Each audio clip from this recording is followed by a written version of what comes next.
नमस्ते दोस्तों, मुंशी प्रेमचंद की कहानी पूस की रात आइए सुनते हैं। हल्कू ने आकर स्त्री से कहा, सहना आया है, लाओ जो रुपए रखे हैं उसे दे दूं, किसी तरह गल्ला तो छूटे। मुन्नी झाड़ू लगा रही थी, पीछे फिरकर बोली, 3 ही तो रुपए हैं, दे दोगे तो कमल कहाँ से आवेगा। माघ पूस की रात हार में कैसे कटेगी, उससे कह दो फसल पर दे देंगे, अभी नहीं। हल्कू एक क्षण अनिश्चित दशा में खड़ा रहा। पूस सिर पर आ गया। कमल के बिना हार में रात को वो किसी तरह नहीं जा सकता, मगर सहना मानेगा नहीं। घुड़कियाँ जमावेगा, गालियाँ देगा, बला से जाड़ों में मारेगा, बला तो सिर से टल जाएगी। ये सोचता हुआ वो अपनी भारी भरकम डील लिए हुए स्त्री के समीप आ गया और खुशामद करके बोला, ला दे दे, गला तो छूटे। कमल के लिए कोई दूसरा उपाय सोचूंगा। मुन्नी उसके पास से दूर हट गई और आंखें ततेरती हुई बोली, कर चुके दूसरा उपाय, जरा सुनूं तो कौन सा उपाय करेंगे।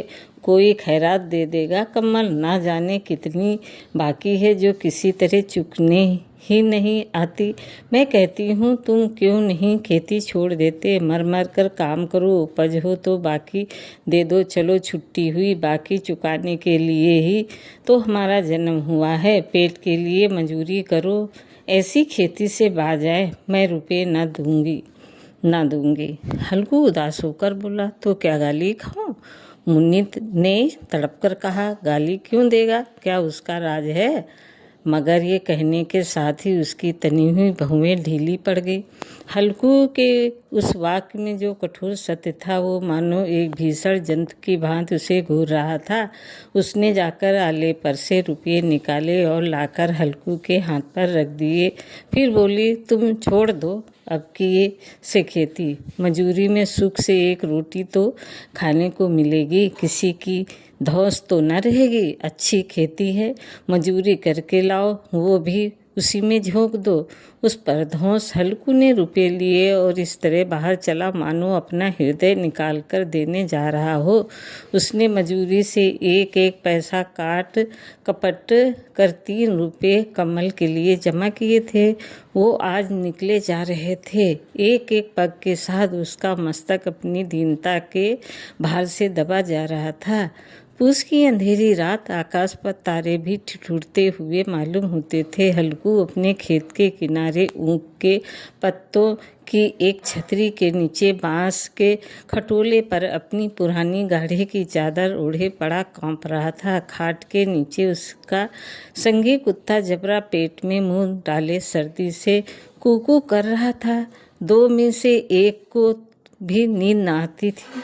हल्कू ने घुटनियों को गर्दन में चिपकाते हुए कहा, क्यों जबरा, जाड़ा लगता है। कहता तो था घर में पुआल पर लेटा रह, तो यहाँ क्या लेने आए थे। अब खाओ ठंड, मैं क्या करूँ, जानते थे मैं यहाँ हलवा पूरी खाने आ रहा हूँ। दौड़े दौड़े आगे आगे चले आए, अब रो नानी के नाम को। जबरा ने पड़े पड़े दुम हिलाई और अपनी कूकू को दीर्घ बनाता हुआ एक बार जम्हाई लेकर चुप हो गया। उसकी स्वान बुद्धि ने शायद ताड़ लिया, स्वामी को मेरी कूकू से नींद नहीं आ रही है। हल्कू ने हाथ निकालकर जबरा की ठंडी पीठ सहलाते हुए कहा, कल से मत आना मेरे साथ, नहीं तो ठंडे हो जाओगे। ये राड़ पछुआ ना जाने कहाँ से बर्फ लिए आ रही है। उठूँ फिर एक चिलम भरूँ, किसी तरह रात तो कटे। 8 चिलम तो पी चुका हूँ। ये खेती का मज़ा है। और एक एक भगवान ऐसे पड़े हैं जिनके पास जाड़ा जाए तो गर्मी से घबराकर भागे। मोटे मोटे गद्दे, लिहाफ, कम्बल, मजाल है जाड़े का गुजर हो जाए। तकदीर की खूबी, मंजूरी हम करें, मज़ा दूसरे लूटें। हल्कू उठा, खड्डे में से जरा सी आग निकालकर चिलम भरी। जबरा भी उठ बैठा। हल्कू ने चिलम पीते हुए कहा, पिएगा चिलम, जाड़ा तो क्या जाता है, जरा मन बदल जाता है। जबरा ने उसके मुंह की ओर प्रेम से छलकती हुई आंखों से देखा। हल्कू, आज और जाड़ा खा ले, कल से मैं यहाँ पुआल बिछा दूंगा, उसी में घुसकर बैठना, तब जाड़ा न लगेगा। जबरा ने अपने पंजे उसकी घुटनियों पर रख दिए और उसके मुंह के पास अपना मुंह ले गया। हल्कू को उसकी गर्म सांस लगी। चिलम पीकर हल्कू फिर लेटा और निश्चय करके लेटा कि चाहे कुछ हो जाए हो, अब की सो जाऊंगा। पर एक ही क्षण में उसके हृदय में कंपन होने लगी। कभी इस करवट लेटता, कभी उस करवट पर। जाड़ा किसी पिशाच की भांति उसकी छाती को दबाए हुए था। जब किसी तरह ना रहा गया तो उसने जबरा को धीरे से उठाया और उसका सिर को थपथपाकर उसे अपनी गोद में सुला लिया। कुत्ते की देह से जाने कैसी दुर्गंध आ रही थी, पर वो उसे अपनी गोद में चिपटाए हुए ऐसे सुख का अनुभव कर रहा था जो इधर महीनों से उसे न मिला था। जबरा शायद ये समझ रहा था कि स्वर्ग यही है, और हल्कू की पवित्र आत्मा में तो उस कुत्ते के प्रति घृणा की गंध तक न थी। अपनी किसी अनभिक मित्र या भाई को भी वो इतनी ही तत्परता से गले लगाता। वो अपनी दीनता से आहत न था जिसने आज उसे इस दशा को पहुंचा दिया। नहीं, इस अनोखी मैत्री ने जैसे उसकी आत्मा के सब द्वार खोल दिए और उसका एक एक अणु प्रकाश से चमक रहा था। साहस जबरा ने किसी जानवर की आहट पाई। इस विशेष आत्मीयता ने उसमें एक नई स्फूर्ति पैदा कर दी थी। जो हवा के ठंडे झोंकों को तुच्छ समझती थी, वो झपट कर उठा और छपरी से बाहर आकर भूखने लगा। हल्कू ने उसे कई बार चुमकार कर बुलाया, पर वो उसके पास न आया। हार में चारों तरफ दौड़ दौड़ कर भूखता रहा। एक क्षण के लिए आ भी जाता तो तुरंत ही फिर दौड़ता। कर्तव्य उसके हृदय में अरमान की भांति ही उछल रहा था।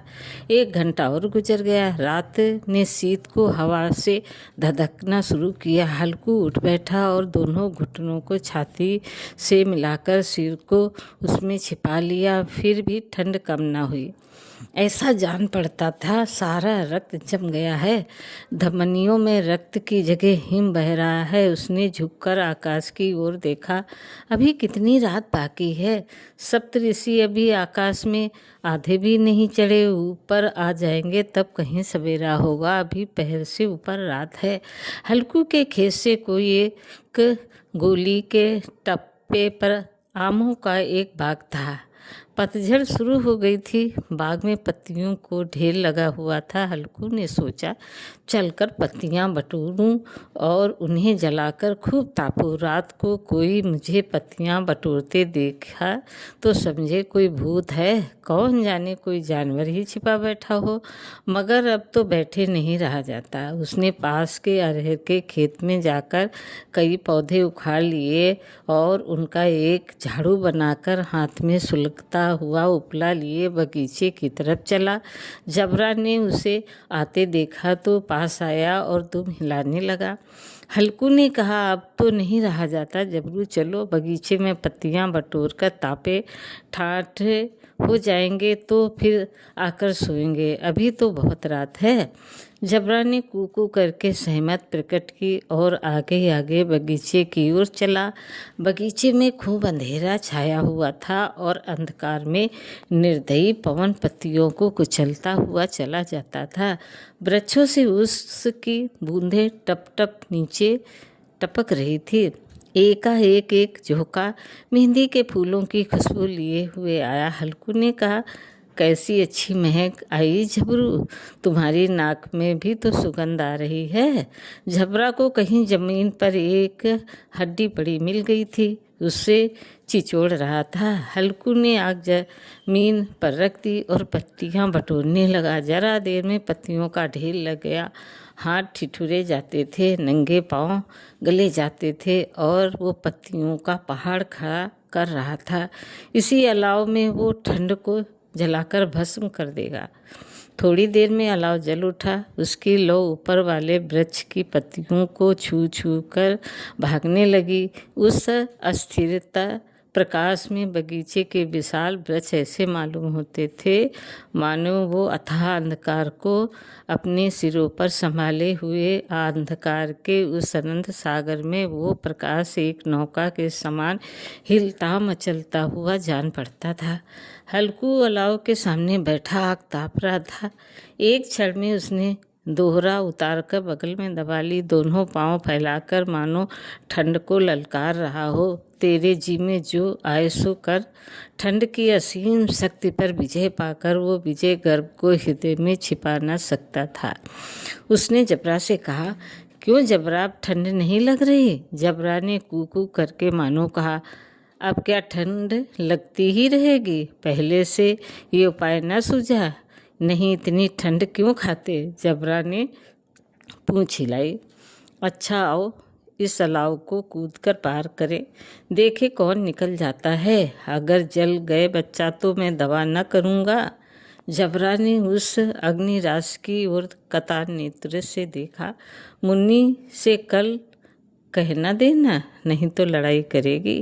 ये कहता हुआ वो उछला और उस अलाव के ऊपर से सांप निकल गया। पैरों में जरा लपट लगी, पर वो कोई बात न थी। जबरा आग के गिर्द घूमकर उसके पास आ खड़ा हुआ। हल्कू ने कहा, चलो चलो, इसकी सही नहीं है, ऊपर से कूद कर आओ। वो फिर कूदा और अलाव के इस पार आ गया। पत्तियां जल चुकी थी, बगीचे में फिर अंधेरा छा गया था। राख के नीचे कुछ कुछ आग बाकी थी, जो हवा का झोंका आ जाने पर जरा जाग उठती थी, पर एक क्षण में फिर आंखें बंद कर लेती थी। हल्कू ने फिर चादर ओढ़ ली और गर्म राख के साथ पास बैठा हुआ एक गीत गुनगुनाने लगा। उसके बदन में गर्मी आ गई थी, पर ज्यों ज्यों शीत बढ़ती जाती थी उसे आलस दबाए लेता था।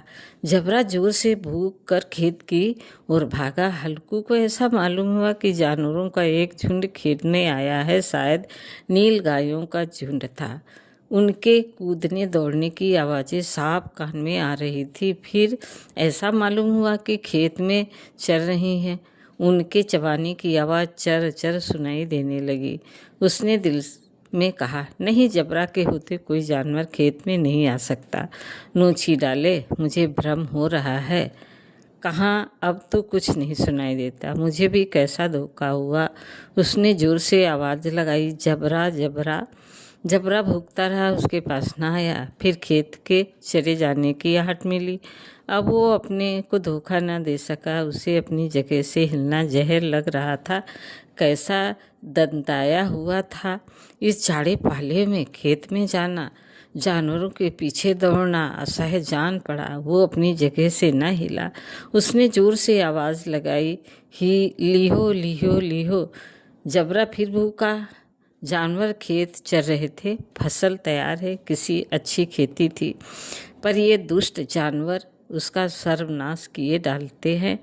हल्कू पक्का इरादा करके उठा और 2-3 कदम चला, पर एकाएक हवा का ऐसा ठंडा चुभने वाला बिच्छू के डंक का सा झोंका लगा कि वो फिर बुझते हुए अलाव के पास आकर बैठा और राख को कुदेर कर अपनी ठंडी देह को गरमाने लगा। जबरा अपना गला फाड़ा डालता था। नील गायें खेत का सफाया किए डालती थी और हल्कू गर्म राख के पास शांत बैठा हुआ था। अकर मरता ने रस्सियों की भांति उसे चारों तरफ से जकड़ रखा था। उसी राख के पास गर्म जमीन पर वो चादर ओढ़कर सो गया। सवेरे जब उसकी नींद खुली तब चारों तरफ धूप फैल गई थी और मुन्नी कह रही थी, क्या आज सोते ही रहोगे? तुम यहाँ आकर रम गए और उधर सारा खेत चौपट हो गया। हल्कू ने कहा, क्या तुम खेत से होकर आ रही है?